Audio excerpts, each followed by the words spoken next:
Les petits potes, aujourd'hui on se retrouve dans une nouvelle vidéo, un petit peu spéciale maintenant, voilà, j'ai même plus besoin de le dire.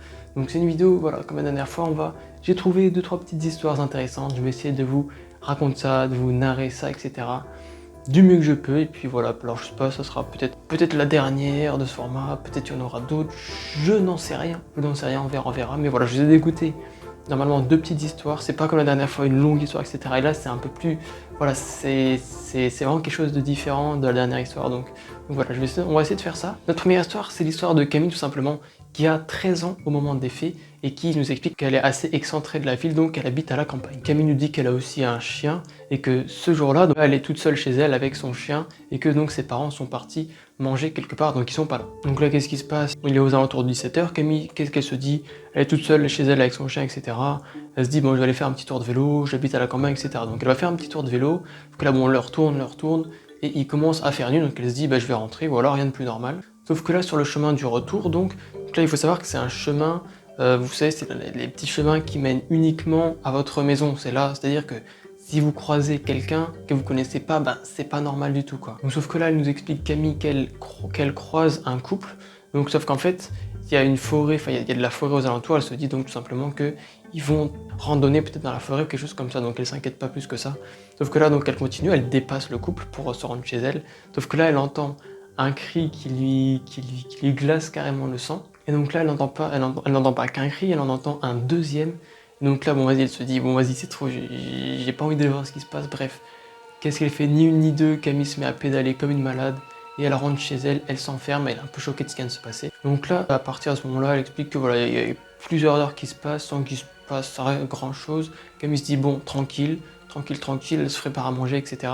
Sauf que là, bon, bah, elle a un chien, et forcément, un chien, bon, il faut le sortir pour que il aille faire ses besoins, etc. Que là, elle explique qu'en fait, son chien était dehors à ce moment-là, Camille se trouvait dans la maison, sauf qu'elle voyait son chien par la fenêtre. Donc là, qu'est-ce qui se passe? Son chien se met à aboyer, donc en direction de la forêt, sauf qu'elle explique qu'il n'y a rien, il n'y a pas de petit animal, donc elle trouve ça carrément étrange. Sauf que là, il va se passer quelque chose d'un petit peu étrange, donc là, ça va être le feeling. Rien de vraiment concret et tout, mais c'est un petit peu le feeling. Donc là, du coup, Camille va proche de l'endroit où son chien se met à aboyer, etc.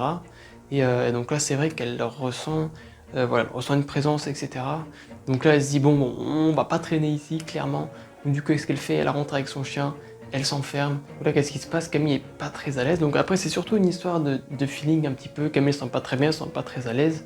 Donc là, du coup, qu'est-ce qu'elle décide de faire?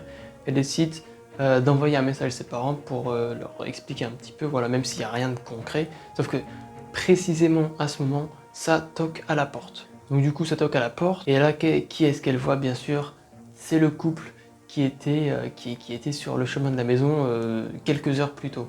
Donc là, qu'est-ce qui se passe? Le couple lui dit qu'ils sont tombés en panne et qu'ils ont besoin d'emprunter le téléphone pour appeler une dépanneuse, tout simplement. Bon, si ça s'arrêtait là, ça aurait été possible. Ça aurait été, voilà, il n'y avait rien spécialement de suspect, de louche. Sauf qu'ils vont rajouter une phrase. Et cette phrase, c'est la suivante qui va glacer le sang à Camille, tout simplement. C'est qu'ils ajoutent qu'ils savent qu'elle est seule chez elle avec son chien et que ses parents ne sont pas là. Donc là, forcément, on se doute qu'il y a quelque chose de bizarre. Il y a anguille sous roche à partir de ce moment-là. Donc là, forcément, Camille, elle se doute, elle sait qu'il se passe quelque chose de louche. Ni une ni deux, elle appelle ses parents, qui répondent d'ailleurs pas directement. Donc là, elle sait qu'il y a quelque chose d'étrange qui est en train de se passer. Donc du coup, à partir de là, Camille explique qu'elle va monter, se réfugier dans la salle de bain, donc s'enfermer à clé. Et voilà, ne plus bouger, donc avec son chien. Donc cette fois-ci, la chance tourne dans la faveur un petit peu de Camille.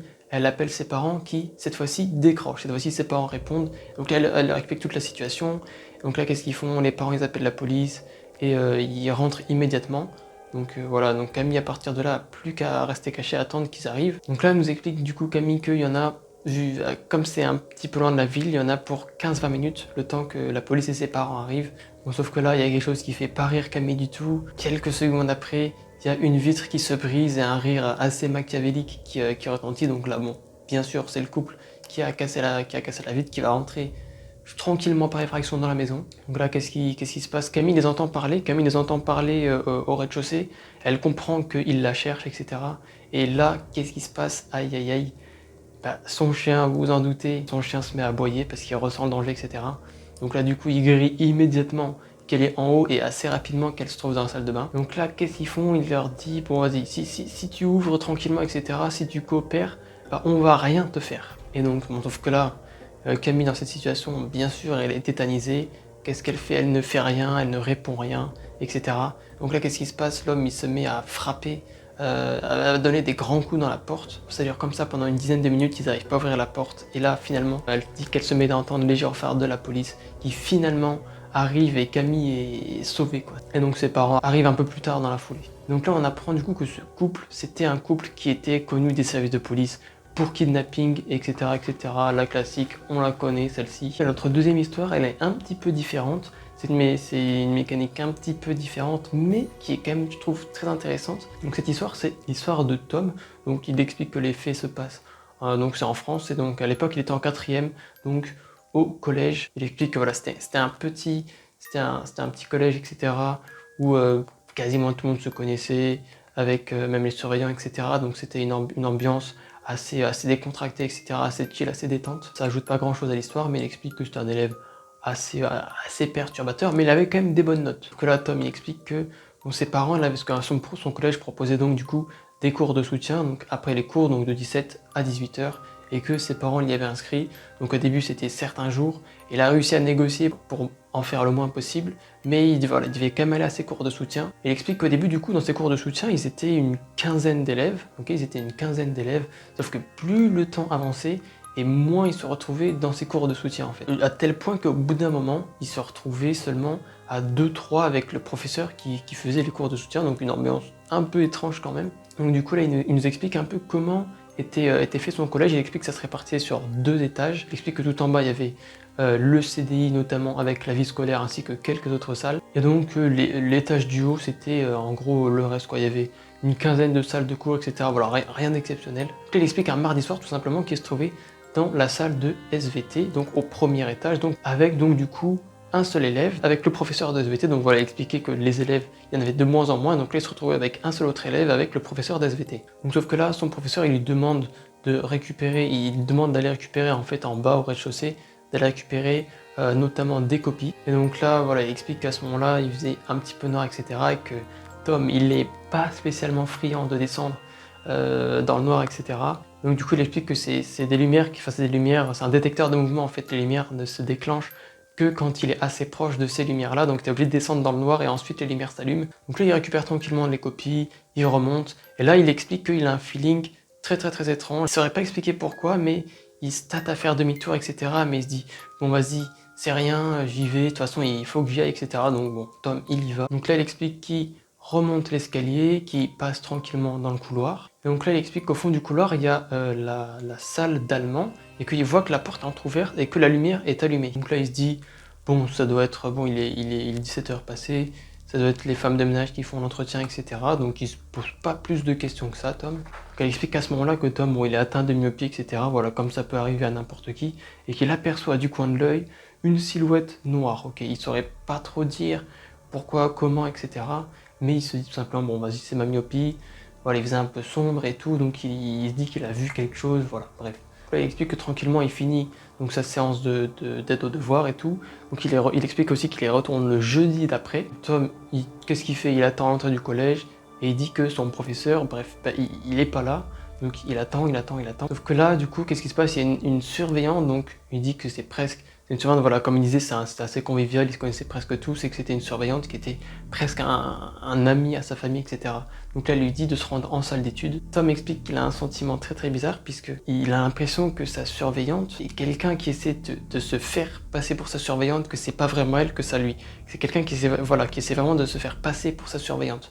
Sauf que là, bon, Tom, encore une fois, il fait nuit, il est atteint de myopie, etc. Et il se dit, bon, vas-y, c'est encore ma myopie qui me joue des tours, tu vois. Donc là, du coup, Tom, en fait, il est tout seul dans la salle d'études à ce moment-là. Il explique qu'il n'arrive pas à bosser, en plus, ce qu'on peut clairement comprendre. Et donc là, qu'est-ce qui se passe? Tom, il sort, il va aux toilettes, et à ce moment-là, il entend un cri strident dans l'établissement. Parce que là, la surveillante sort de nulle part, elle lui dit « T'inquiète Tom, y a rien, retourne bosser, y a rien, t'inquiète, pas de soucis. » Bon déjà là c'est chelou. Là, du coup, il explique qu'il attend 18h, soit l'heure de la fin de son cours de soutien. Et sauf que là, il attend, et il n'y a personne qui vient en fait, qui vient le chercher, enfin qui vient le faire sortir de la salle. Donc là, qu'est-ce qu'il fait? Ni une ni deux, il prend ses affaires, il va vers le secrétariat, et sur qui tombe les deux femmes de ménage qu'on avait vues plus tôt, enfin qu'il supposait que c'était les deux femmes de ménage qu'il avait vues plus tôt. Donc là il explique que du coup voilà, il a fini ses devoirs, il n'y a personne pour lui ouvrir le portail, il peut pas rentrer chez lui quoi en gros. Finalement les deux femmes de ménage appellent son père et rentre chez lui tranquillement, Tom rentre chez lui tranquillement à son grand soulagement. Sauf que là le mardi d'après, donc il est dans son cours d'SVT, son prof lui dit ouais Tom t'étais pas là jeudi dernier etc. Et là Tom lui dit bah non j'étais là, c'est vous au contraire qui étiez pas là. Et là son prof lui répond non j'étais là, bah écoute va à la vie scolaire, t'en assures etc. Va voir, moi j'étais bien là en tout cas, le prof lui dit qu'il était bien présent ce jour-là. Ok là du coup Tom après tout ça il se pose des questions, c'est tout à fait normal. Donc du coup le lendemain matin il se rend assez tôt, au collège. Donc il va voir la surveillante qui était avec lui jeudi et lui demande pourquoi son professeur lui a dit qu'il était absent jeudi, parce qu'il trouve ça carrément louche, carrément absurde. Et là elle lui dit quelque chose de très étrange, elle lui dit bah j'étais pas là jeudi. Elle lui dit qu'elle l'avait prévenu, et elle lui dit quelque chose d'encore plus étrange, elle lui dit que selon les autres surveillants etc, que lui n'était pas là. Donc là il se dit mais attends mais qu'est-ce qui se passe, il se dit, il voit flou dans sa tête, il se dit probablement que il a peut-être confondu le jour, il confond peut-être avec le mercredi d'avant. Donc il se dit que c'est impossible puisque le mercredi, bah, il a pas cours le mercredi après-midi, donc c'est absolument impossible que ça soit ce jour-là. Donc là du coup il se pose beaucoup de questions, il se demande avec qui exactement il était, avec quelle personne exactement il était ce soir-là. Donc que là du coup il explique que plus que les années passent un petit peu et qu'il a jamais vraiment eu d'explication.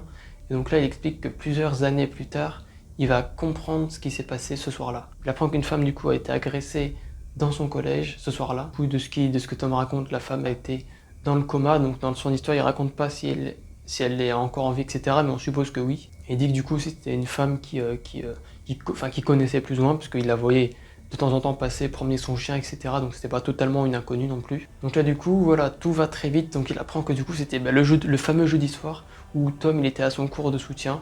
Donc là tout va très vite dans sa tête, il comprend tout d'un coup. Donc du coup la fameuse femme qui s'était faite passer pour la surveillante et tout, qu'il avait confondu à cause de sa myopie, bah, du coup c'était pas du tout une surveillante, c'était probablement la femme qui avait agressé l'autre femme en question. Donc là voilà, du coup il explique que bah, il se posait quand même pas mal de questions, il s'est posé énormément de questions, et il explique Tom que tout simplement il n'est jamais retourné à l'aide aux devoirs du coup après les cours. Bon du coup c'est déjà la fin de cette petite vidéo, c'est la fin de cette petite histoire. J'espère, de ces deux petites histoires, j'espère qu'elles vous auront plu, qu'elles vous auront fait frissonner un petit peu. Bien sûr, faites toujours attention quand vous vivez dans des endroits isolés, etc. Et voilà, si vous êtes myope, eh bien des fois c'est pas forcément que la myopie. Faut pas devenir parano non plus, mais c'est peut-être pas que la myopie qui vous joue des tours, donc faites attention. On se retrouve de toute façon dans de prochaines vidéos, merci d'avoir suivi. Portez-vous bien d'ici la prochaine fois et voilà, à bientôt!